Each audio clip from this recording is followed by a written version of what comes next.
You are listening to Packers Talk Radio Network. PackersTalk.com. Eddie Lacy, Mike Daniels, Gilbert Brown, Don Barclay, Micah Hyde, your Green Bay Packers, yesterday's legends and today's superstars. From corporate or non-profit events to private parties, add some spice, hire a Packers player from Mayfield Sports Marketing. For details, just go to PackersTalk.com and click on Player Appearances. Are you looking for some signed Packer memorabilia? Look no further than Waukesha Sports Card. If a Green Bay Packer can sign it, Waukesha Sports Cards has it. Check our website for upcoming Packer player and legend signings. Go to WaukeshaSportsCards.com. Alert, clear all channels. Fresh from America's Dairyland, ladies and gentlemen, From the Benches Podcast.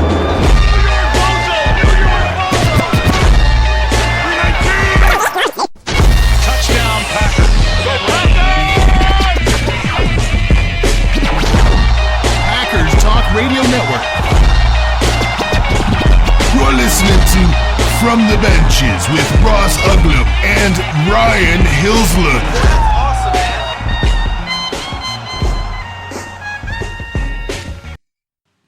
Welcome back, everybody, to From the Benches. This is a Monday afternoon episode following the Packers' 20-13 loss to the Minnesota Vikings. Not exactly a whole lot of fun. My name is Ross Uglum. I'm a writer at PackersTalk.com, and with me, as always, is Ryan Hilslund. Ryan, how are you? Oh, on top of back-to-back not fun Packer games to experience, I'm also fighting off a really uncomfortable cough, cold, head congestion thing, so I'm just a big ball of not fun today. That sounds great. We will, however, try to soldier on. I'll give it my best. As Ryan intimated there, two rough ones in a row for the Pack. The loss at Arizona was almost embarrassing, 38-8, and then last night again to the Minnesota Vikings. The Packers, for the first time in 5 years, did not win the NFC North. They will go on to play Washington on Sunday at the NFC East champion Redskins. And Ryan, the Packers didn't have Bahktiari or Shields. You felt like that was a big deal on Sunday? Yeah. I mean, I guess the secondary fared better than I expected them to without Sam Shields. Certainly better than they did in Arizona. But the Bahktiari being out, the shuffling of the line was a little surprising to me.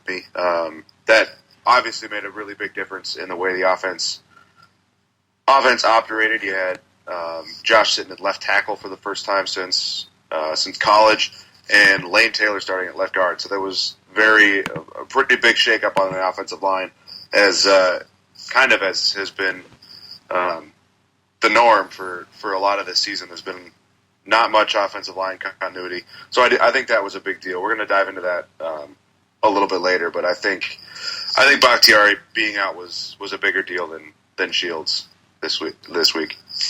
Well, I think there's no question about it, and I agree wholeheartedly. I think, Bridgewater at this point in his career doesn't really present much of a threat against a good defense, and that's what you saw yesterday. I mean, the difference in the game, honestly, was the Aaron Rodgers half fumble, half forward pass push thing, return for a touchdown. I think if that play doesn't happen and Green Bay just punts or kicks a field goal there, the Packers probably win. Minnesota was able to do very little on the offensive end against the Packers, and so I think that Shields is gonna come in handy, especially chasing Deshaun Jackson around in Washington. But his loss isn't a big deal just because Quentin Rollins and Demarius Randall are such exceptional players. That David Bahktiari thing was a real problem, and we'll talk about that a little bit later. The only injury of note yesterday doesn't seem to be a huge deal. Dayton Jones left with a neck injury, did not return. I know that's a scary, scary concept, especially for Packer fans, losing so many guys to neck injuries during this Ted Thompson era. But I don't think that this was. I think we're more in the stinger range than we are in the C5 C4 fusion conversation with Dayton Jones. Coach McCarthy said that he was up and around and just being himself kind of today. So I have very little concern about what's going on with Dayton Jones at this point. Ryan, I got to ask you a question. Just considering that it doesn't really have much of an effect on how I guess odds for the Super Bowl are concerned. And at the same time, too, sets them up with an easier first-round opponent. Do you care that the Packers didn't win the division this year? Only in that I'm currently having to deal with all of our Viking friends, splattering social media with purple NFC North title pictures and statuses and whatnot. But as far as the playoff picture goes, I don't really care. Going into the game, we knew that there wasn't going to be a wave that the Packers ended up hosting Seattle in the first round. That was it was going to come down to the matchup with Washington that we ended up getting, or a Vikings return trip to Lambeau next week. And honestly, had we beaten the Vikings, particularly with how underwhelming the Packers have looked over the second half of the season, basically, I wouldn't have been very thrilled with having a division opponent come in and trying to beat them for a third time. That is always a difficult thing for a team to do, to do a 3-game sweep of a team in one season, and I wouldn't have had really any confidence in this Packers team the way they've looked, pulling something like that off. So going to Washington's just fine as far as the playoffs go. It's just annoying dealing with the number of Vikings fans that we know.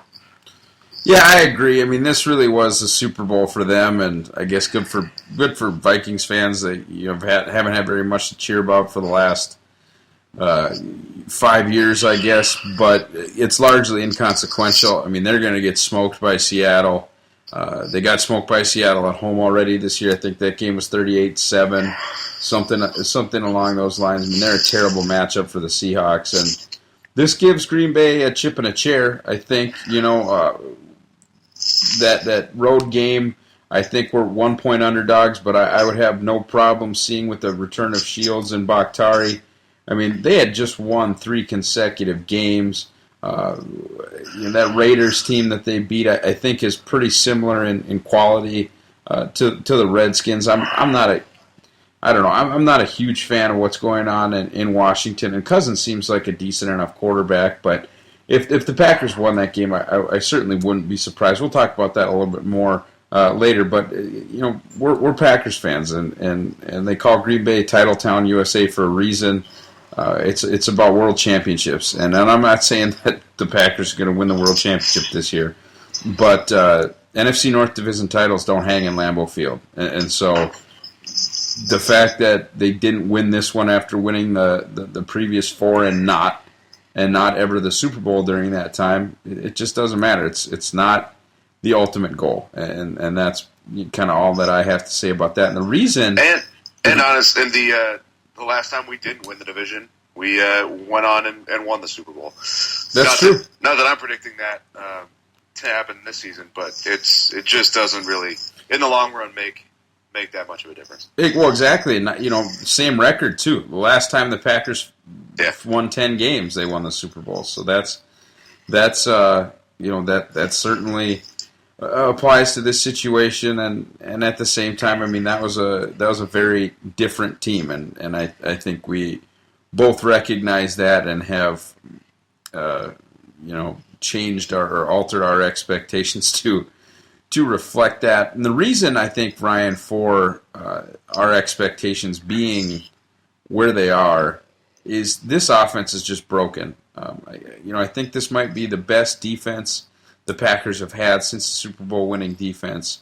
But right now the team can't score points, and it's tough to win in the NFL when you can't score points.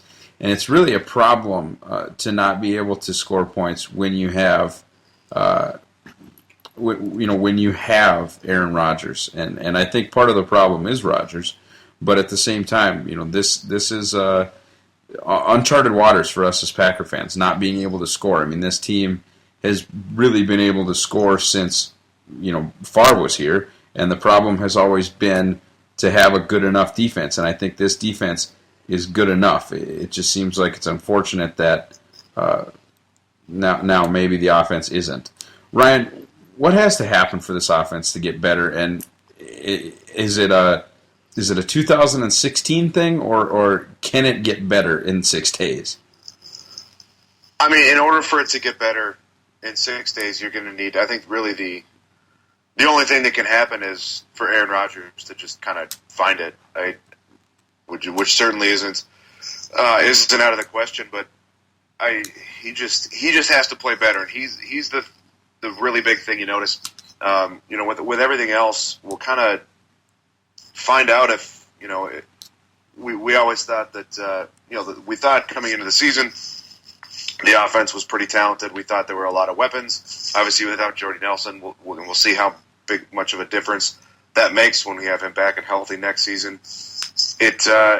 We're going to kind of find out when the next couple seasons come up, if Aaron Rodgers gets back to playing the way he has, if all of these guys are had been having their level of play elevated by having the best player in football as the quarterback position. Maybe this terrible offensive season is Rodgers playing at a low level and not being able to elevate those guys.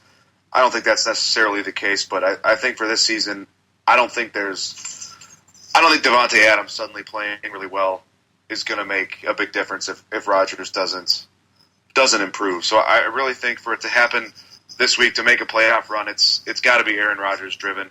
But I mean, as far as what to do on offense, I just think they need to open it up a little bit more. You saw at the end of the game yesterday, the offense started taking some deeper shots downfield, and that's something that we haven't really seen all season. We talked about it earlier in the season when the Packers were still winning, whether we were concerned that they weren't taking any shots down the field. Everything was underneath. And then you saw the Broncos and the Cardinals, or not the Cardinals, the Broncos and the Panthers kind of shut the offense down for a 6-quarter period. And basically since then, everybody's just been playing press man, taking away anything they can underneath, and the Packers haven't been able to do anything. And you saw in this late in the game yesterday that when the protection was there, they took some shots downfield. There were some deep balls, and they got some chunk yardage out of it, and it just hasn't been there all season. Now it probably has a little bit to do, particularly 2 weeks ago in Arizona when the tackles were out, and we had Rodgers taking 8 sacks. It probably just wasn't in the cards in that game, but in this game, the protection was good enough. It was at least good enough for Rodgers to have a couple seconds and then escape if it broke down a little bit. But you took some shots downfield. You got some chunk yardage. You took some big plays, not necessarily the old shot play we're used to seeing with Jordy Nelson. You're not seeing that kind of like shots downfield, but Rodgers was looking down the field a little bit more in the second half, and I think that needs to happen. The receivers aren't necessarily getting all that open, but Rodgers is able to escape, usually able to escape and survey down the field. He just needs to look down the field, and the underneath stuff isn't working. Those little 2-yard flat routes to Richard Rodgers are most of the time not working. You're getting 2, 3, 4 yards and not really completing those at all that high of a level. So they just might as well take some shots downfield. The underneath stuff isn't working. Just take some shots, get some big plays.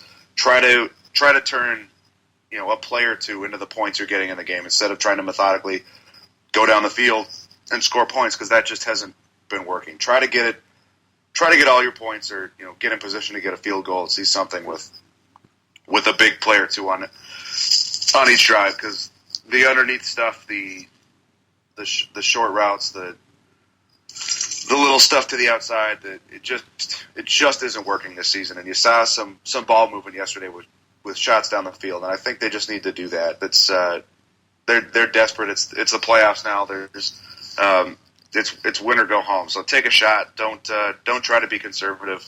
Don't keep doing this underneath stuff and letting the defense dictate what you're doing. Go out and show them something. I think I agree a little bit, but what we're going to talk about behind the benches and what I had a problem with was just the lack of an ability to commit to the run game. I didn't understand why they went away from it. I think they need to, go with Lacey, trust him, and hopefully, the offensive line is sort of put back together, and you don't have Lane Taylor in there. But I just think that they need to, when they come in with a good game plan, maybe trust it a little bit, not abandon it right away. That becomes to be an issue, and I just think that Aaron Rodgers needs to play better. I wouldn't be surprised if we find out after the season, honestly, that he's playing hurt. I've never seen him miss throws like this in his career, even at times with lower body injuries, even coming off of a broken collarbone. His play after 2012 was just fine, and I've just never seen, there's a 4th and 5 play in that game where James Jones destroyed Xavier Rhodes on a comeback route, but Rodgers completely missed the pass, and Rhodes was able to catch up and interfere. I thought he interfered with the completion. They didn't call it, but I mean, that they never should have even been in that situation. I think Rodgers is just not right, and that's the problem with the offense. You got to get him right, and I'm not convinced that it's going to happen between now and Washington. At the same time, I'm absolutely convinced, that it'll happen before 2016. He's not old enough where I'm worried about him being washed up.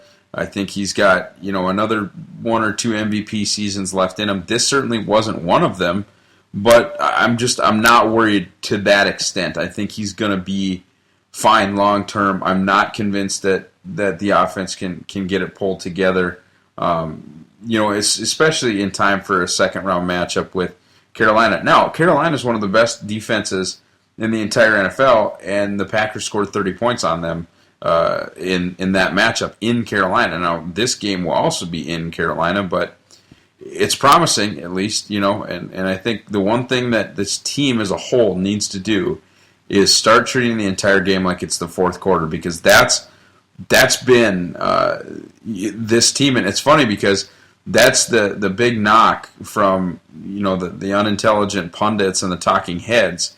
Well, Rodgers isn't a 4th quarter quarterback. That's because the old Aaron Rodgers would have had those Vikings down 30-20 or 30-13 going into the 4th quarter, and wouldn't had to have an epic 4th quarter as he did again on Sunday. So that's the issue, I think, is probably the quarterback and the head coach, and I'm not sure that's going to get changed in 2015, but they'll get it figured out in 2016. Getting Montgomery back, getting Nelson back. Yet another year of continuity along the offensive line. I think there's a lot to look forward to next season, certainly. Ryan, let's go behind the benches and talk about the opening game plan, what you thought of it, and why you think it all of a sudden disappeared. Yeah, I like the way the way they came out. They fed Lacey a lot. right out of the gate. And why not? With as poorly as Rodgers has looked, why not lean on the run game? Lacy hasn't looked terrible.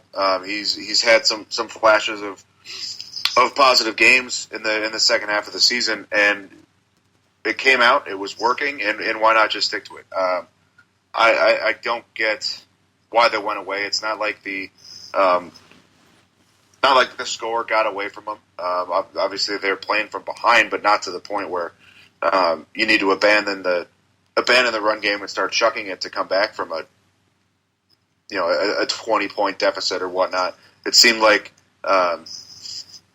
they got away from the run game before the score got away, and I think it's probably has a little bit to do with the score getting away from them. I don't understand, with as poorly as the offense has been going, why you go away from a successful game plan when it starts off. That was the success with the run game, with the early game plan, was in that 15 play part of the game where plays are generally scripted, where the offense goes in knowing pretty much what plays are going to be called early in the game, and then to just not stick with it, for McCarthy to go away from it after that kind of scripted part of the game is over. It doesn't make a lot of sense for me. I'm being a little bit of play calling guy here, but it seems like when you got something working, especially when in a season where so little has worked, why go away from something that worked? It didn't make a lot of sense for me.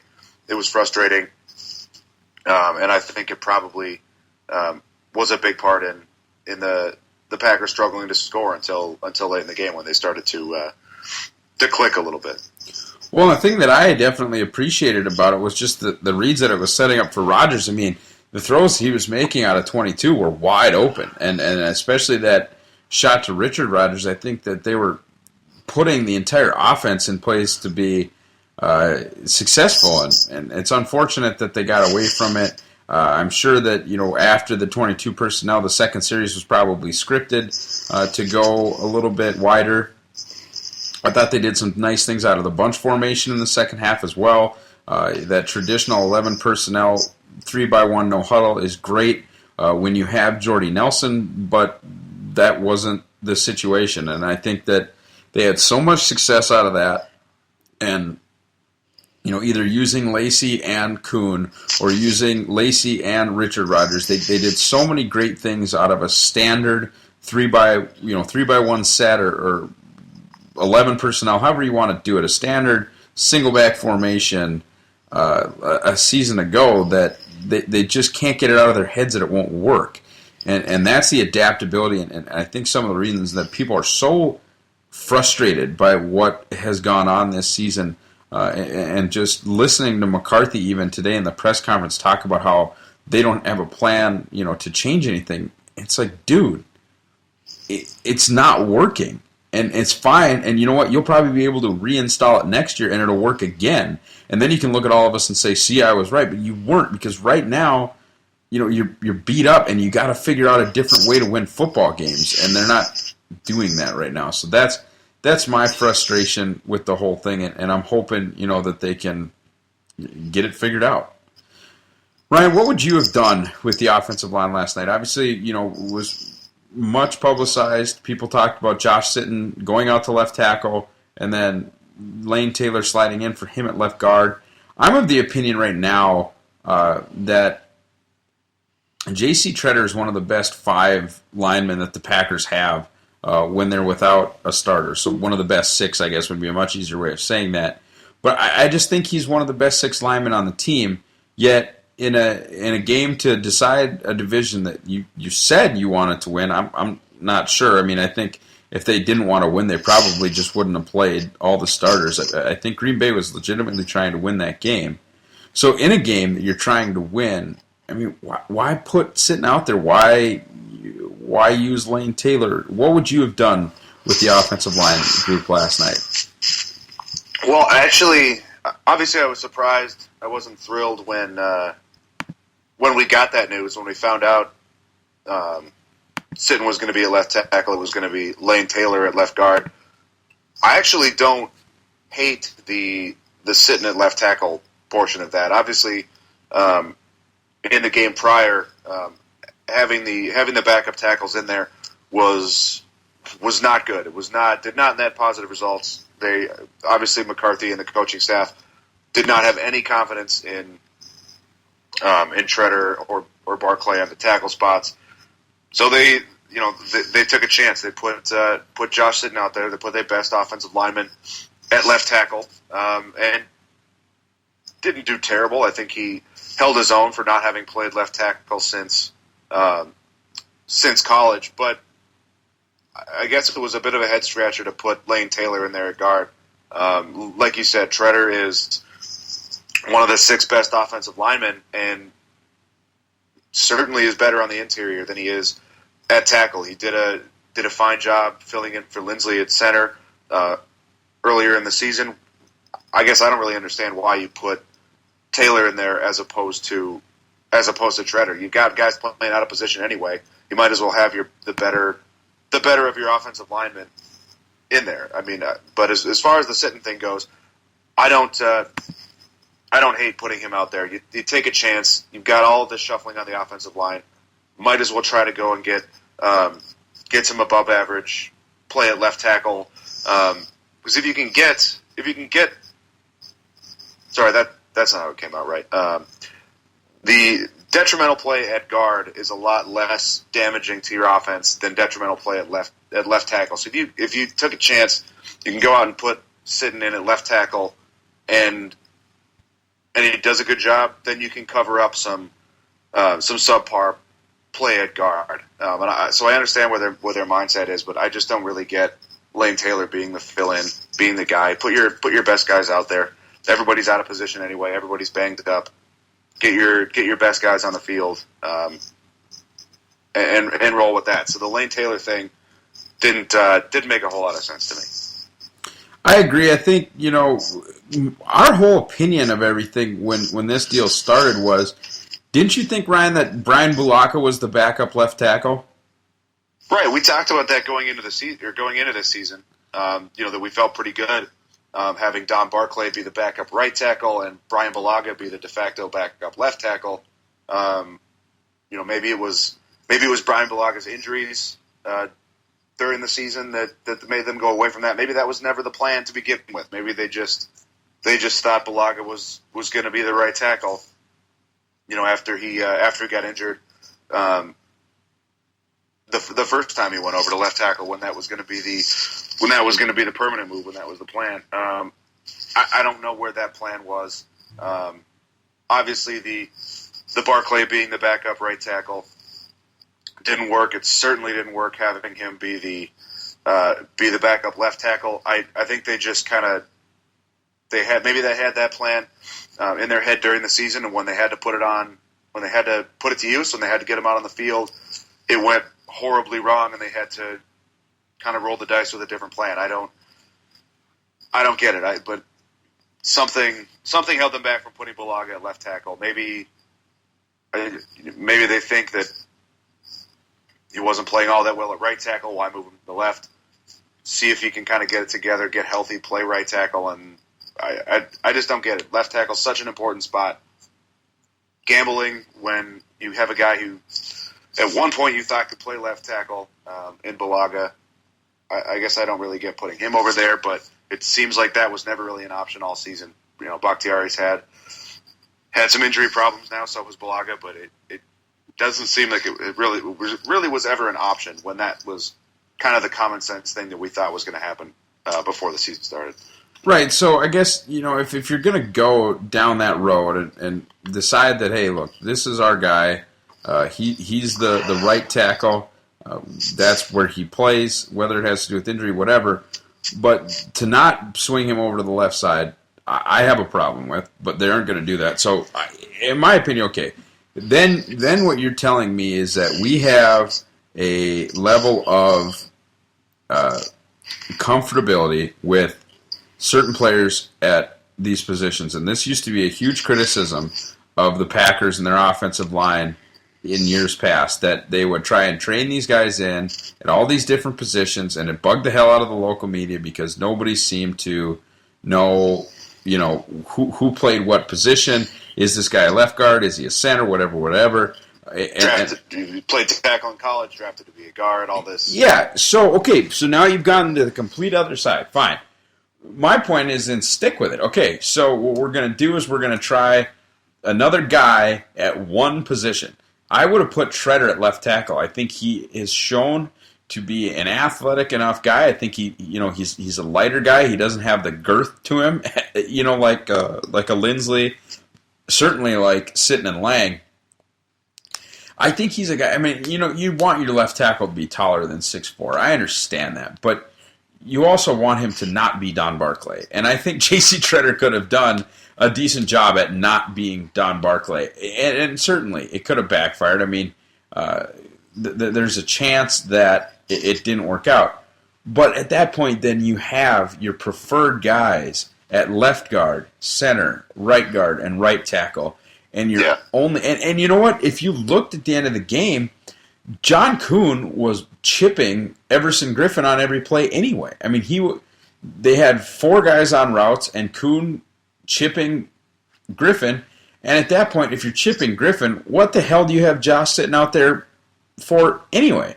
I just had an issue with the personnel use, and that certainly is easy to say after a big loss. I understand that. This is revisionist history, but if your strategy with not switching Bulaga to left tackle and not putting your best tackle on the left side with injuries and this and that, and that's fine. Okay, cool.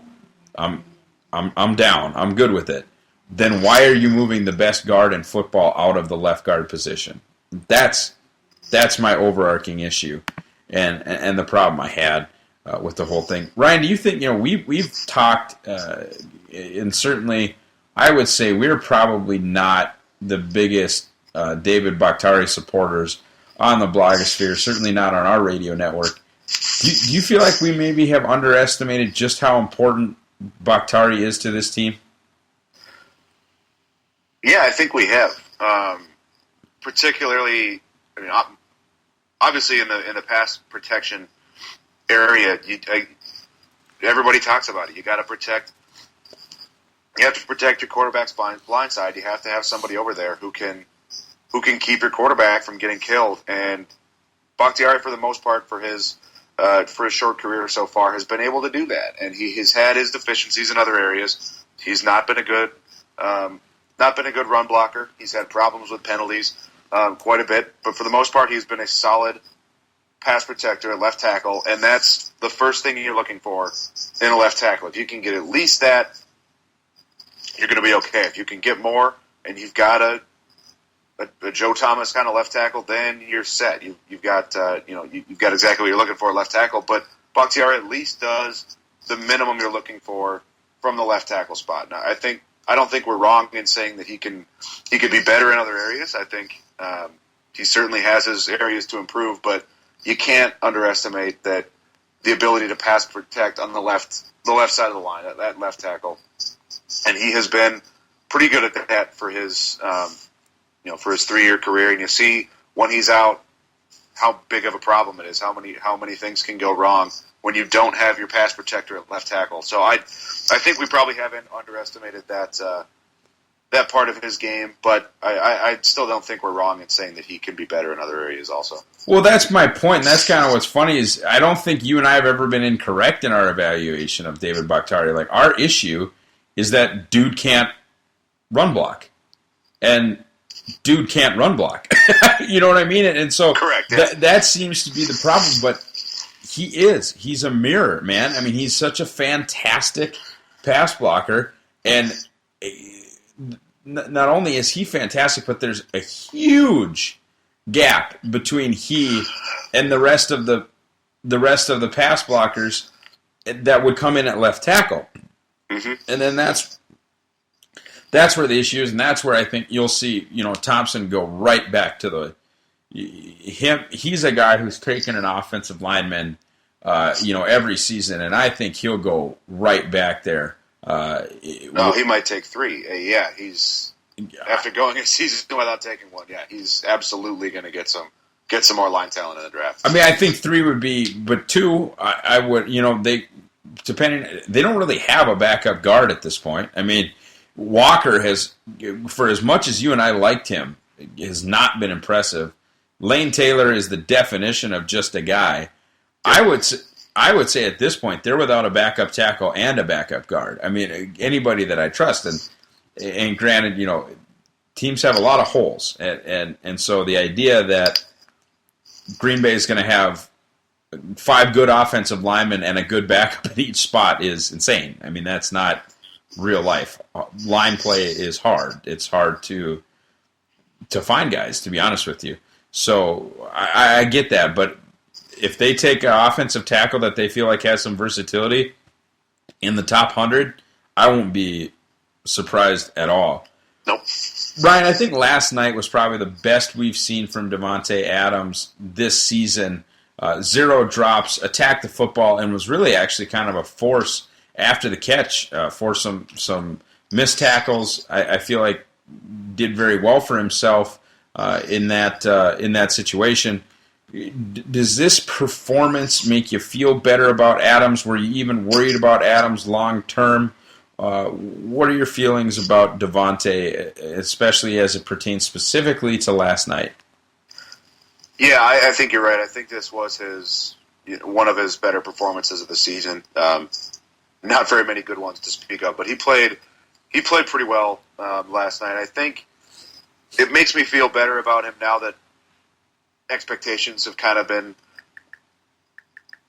more reasoned out. They're more realistic now. You're not expecting him to be to jump in and just be a number 1 receiver like we talked about prior to the season. I think my expectations have kind of shifted.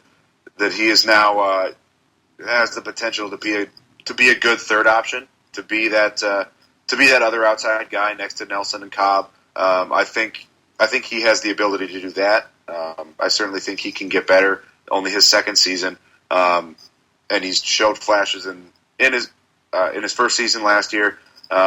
Obviously, this has been a disappointment, but it just might have been too much pressure to pile on a young guy in his second year.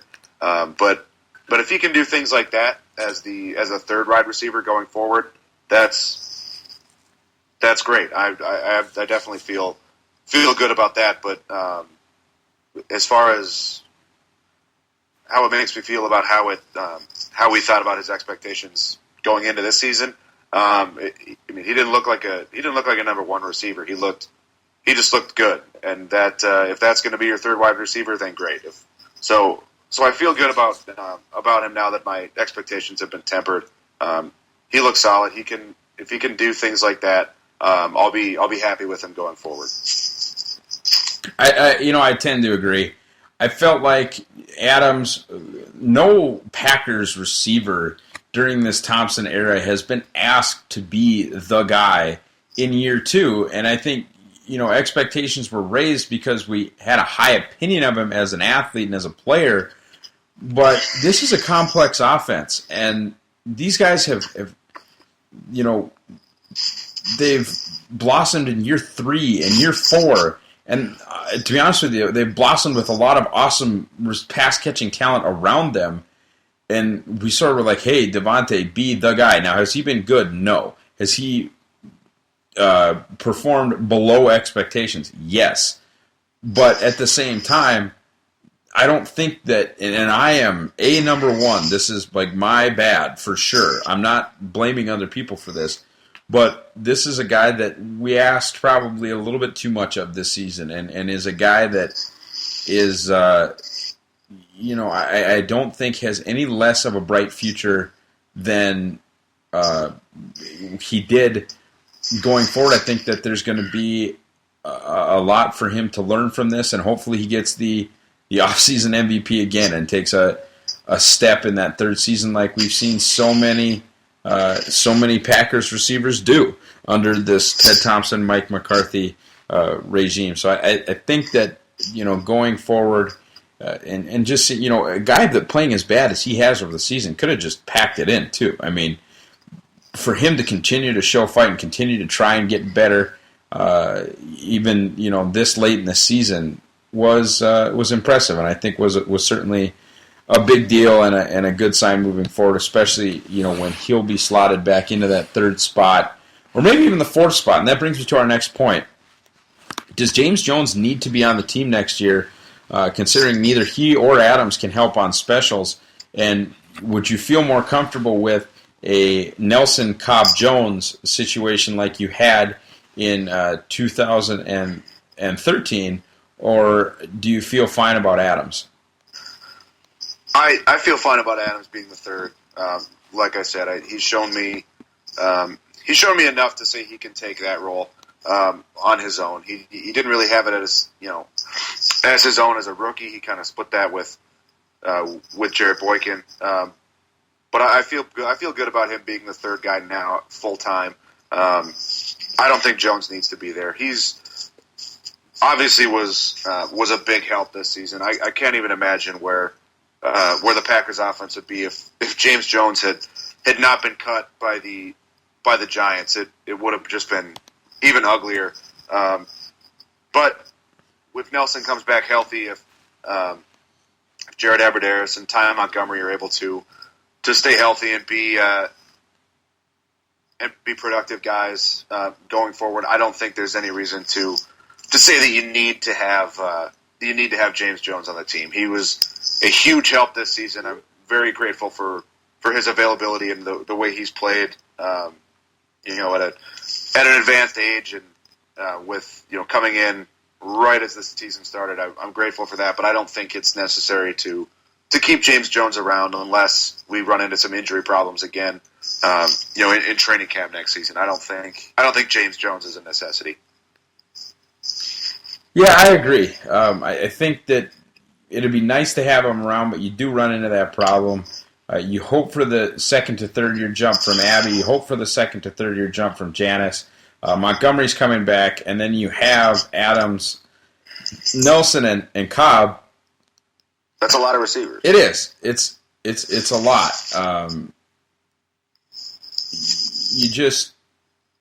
You don't need that many guys, and when you have a guy like Adams that can't contribute on specials, and you have a guy like Jones, and you can't contribute on specials, you have to make a choice there. And as badly as Davante Adams has played, that's still a top 60 pick and a guy that you have to keep around. So I'd be surprised, even though the quarterback asked for it, I'd be surprised to see James Jones back with the team next year, even if they decide to keep 6, and I'm sure they will. So the only question, I guess, that really matters for the rest of the show and for the rest of the 2015 season is, Ryan, can the Packers beat the Redskins? Yeah? Question mark? Yeah, they can. I mean, we know these guys. We know this personnel. We know the guys on offense. We know the defense is certainly playing well enough.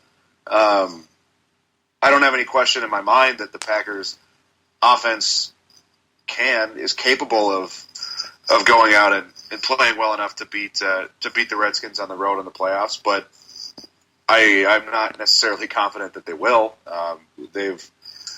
The pedigree that all these guys have, that Lacey has, that Cobb has, that obviously Aaron Rodgers has, these guys, they're all capable of putting it together. They all can do it. We've seen them do it. It just hasn't been this season. We haven't seen really a full game put together by the offense in 3 months, 2.5 months. It's been a while, and obviously their long-term pedigree says they can do it, but I just don't have any confidence that they're going to be able to put it together now when for so many consecutive weeks they've just struggled so hard. And so they certainly can. I wouldn't be surprised if they go out and win a playoff game on the road. But I can't say that with a whole lot of confidence. Yeah, I mean, I think they can win. I'm not sure that they will. One thing I will say is this Washington pass defense is real bad. I mean, like bottom of the league bad. If the Packers are going to get it going through the air, this Washington Redskins defense would probably be the one. They've got, a gambler type of guy in D'Angelo Hall. He's been doing that for years, getting beat and then, making plays on top of getting beat. Always fun to have one of those guys in the secondary, but that's one, big reason that the Packers have a chance in this game. And then just offensively, the Redskins don't scare you that much. Kirk Cousins is having a decent season. Jordan Reed creates a matchup problem, but you're not really scared of Deshaun Jackson at this point. You're not really scared of Pierre Garçon at this point. And they haven't been able to run the ball as well as they would have hoped in Washington. Green Bay definitely the better team. Road game, the Packers were 5-3 unit on the road this year. So which is just mind-blowing to me, of course, but that's... that they improved their record on the road in this season. Exactly. But yeah, so that's what I mean. There is no reason to think that this team is markedly worse on the road. That dichotomy no longer exists, and I think that's kind of why we thought they were a 13-3 team this year, because we sort of thought they were going to go 8-0 at home, and it didn't happen. In fact, it very much didn't happen, and they got swept by the division. And I just want to talk about that for a second, Ryan. This is the most disappointed I think I've ever been in a season. I think this is a year, I think after last year and the way that it ended with that Seattle loss, and we're so close to going to a Super Bowl. Not only a Super Bowl, but a Super Bowl against a team that the Packers had already beaten that year, and a possible fifth Lombardi Trophy and a 13th world title. That was exciting stuff, and it's unfortunate that it didn't happen, and this was supposed to be the season to make all that right, and it just went completely the other direction. And I understand that a lot of that is due to injury. I do. That's not lost on me, but it's just so disappointing, unless, of course, they make a deep run and they win a championship. But this was a team I felt like that was going to be the number one seed in the NFC, was going to be the favorite out of the NFC to go to the Super Bowl, and I still think this. I think the NFC is going to be the favorite in the Super Bowl. This is supposed to be our year, and it isn't. Can you remember a year, I guess, since you started being a fan that you've been more disappointed in? Not necessarily. This has been like long-term disappointment. It's just a string of tough games to watch, and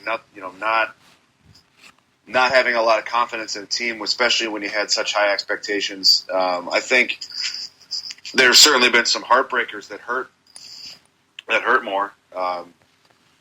4th and 26, Favre's interception against the Giants in overtime. You had some season-ending losses that hurt more when expectations were high, but this has just been just kind of season-long disappointment.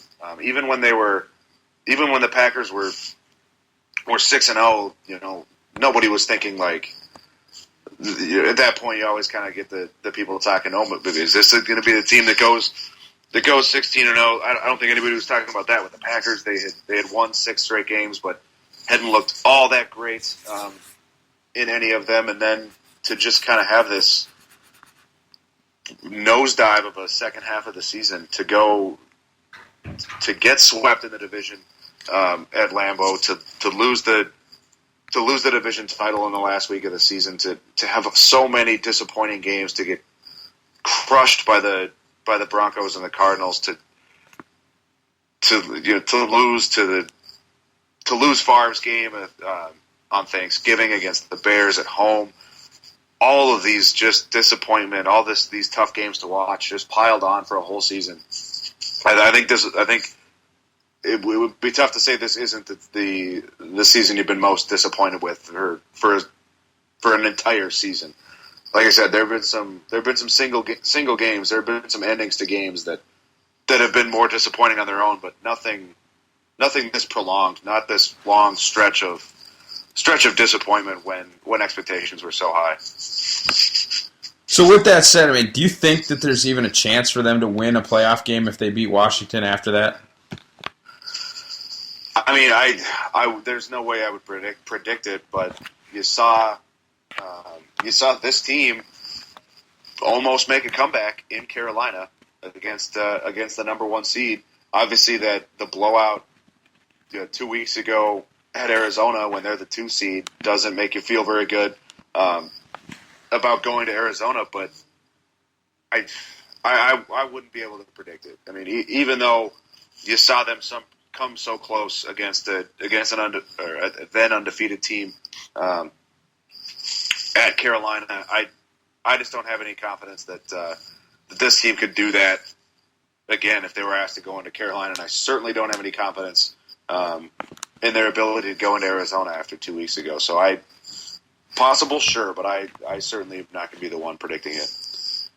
I mean, I think the only way they make the Super Bowl is if Seattle can beat Carolina, or Seattle can beat Arizona. Right. I think that's the... I don't think you're going to Carolina and to Arizona and making the Super Bowl. Yeah. I don't know, man. I mean, I don't think so at this point. I wanted to believe, and even when they lose, they show you something, except for in Arizona. They've been so close on these comebacks. You dig a big hole, look terrible at halftime, then you come back and have a chance to win it or tie it right at the end. That's like 5 times it's happened this season. It just, it's tiring. I'd love to be wrong, but I just, I think, and I'll just give my prediction, I think the Packers are going to find a way. I mean, I think this team has too much pride to lose in Washington. I think they're better than Washington. I think the Bahktiari and the Shields returns are going to be big. I think they will win that game. And then, that'll probably be it. But hey, I mean, that gets you into the final 8. And then all you have to do is win 3 more games. and the Packers have streaks of 3 consecutive victories and 6 consecutive victories in this season, even though they've only won 10 times. So I'll give you Packers 27, Redskins 23. Yeah, I'll go ahead and predict a victory also. This has been a doom and gloom season, but I went all of last season without picking a Packer loss, so I'm not going to go into the playoffs and pick them to lose against a team I think they're better than. I think they're better than Washington. Kirk Cousins and that offense have been decent. I think they've been better than people expected them to be, but the Packers defense is playing pretty well. I don't expect them to go and get their butt handed to them by Kirk Cousins at this point. I think they're playing better than that. And like you said, I think if there's a team that the passing game can get going against, it's this Redskins defense. So I'm going to predict one more victory. We'll see what happens. Maybe we're eating some crow next week and we're wrapping up the season. Maybe we're going to Carolina. Who knows? But I'm going to predict a 24-17 Packer victory and a second round playoff game. Yeah, and I think, Ryan, we're probably going to have to take a little break after this season. I know this started as a off-season podcast, but if it goes down badly against Washington, we'll wrap up. But then we might have to just chill for a minute until it's draft time again. This has been really hard to deal with this particular Packers season. Guys, we want to thank you as always for listening to our show. We understand that your time is precious, and we appreciate any of that time that you spend with us. Please subscribe to the Packers Talk Network. Give us a rating. Leave us that 5-star review.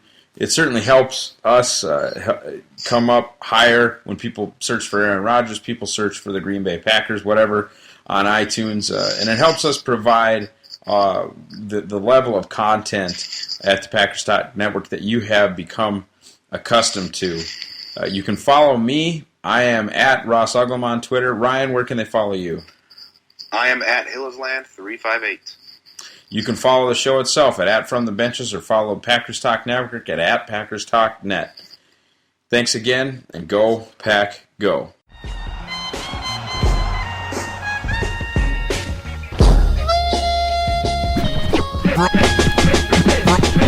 From the benches.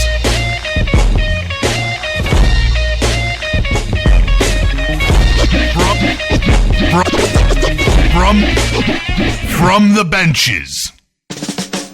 Are you looking for some signed Packer memorabilia? Look no further than Waukesha Sports Card. If a Green Bay Packer can sign it, Waukesha Sports Cards has it. Check our website for upcoming Packer player and legend signings. Go to WaukeshaSportsCards.com. Eddie Lacy, Mike Daniels, Gilbert Brown, Don Barclay, Micah Hyde, your Green Bay Packers, yesterday's legends and today's superstars. From corporate or non-profit events to private parties, add some spice, hire a Packers player from Mayfield Sports Marketing. For details, just go to PackersTalk.com and click on Player Appearances.